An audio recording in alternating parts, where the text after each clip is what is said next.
নাকি উনি বললেন টাটার হয়ে কেন বললেন? টাটার হয় না, কিন্তু এটা শিল্পের বার্তা। কোথায় করবে না টাটা ঠিক করবে। আমরা কি করবো এটা উড়িষ্যার দিকে তাকান। সরকার হওয়ার সঙ্গে সঙ্গে ল্যান্ড ব্যাংক তৈরি হয়েছে, 1 বছরের মধ্যে জমি দেওয়া হয়েছে, কারখানা শুরু হয়ে গেছে। আমার পরিচিত লোক যাদের জমি পশ্চিমবাংলায় আছে, এখানে কারখানা না করে তারা উড়িষ্যায় গিয়ে কারখানা করছেন। সমস্ত ডিসপুট চিফ সেক্রেটারি বসে মেটাচ্ছেন ওখানে। এটা শেখা উচিত।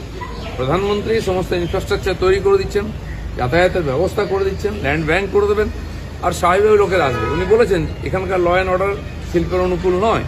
তো ডবল ইঞ্জিন সরকার হলে সারা রাজ্যে রাজ্যে যেমন বিজেপি করেছে, এখানেও ঠিক সেই পরিবেশ তৈরি করবে।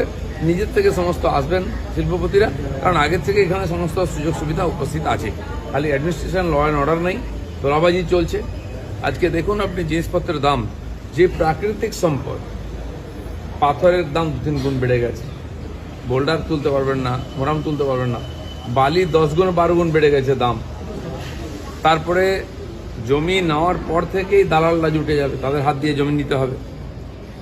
এখানে যদি বর্ডার দেন আপনি বাউন্ডারি, তাদের হাত দিয়ে তাদের লোক নিতে হবে, তাদের সিমেন্ট বালি রড তাদের কাছ থেকে নিতে হবে, তাদের দামে নিতে হবে, তাদের পরিমাণে নিতে হবে, তারপর শিল্প হবে।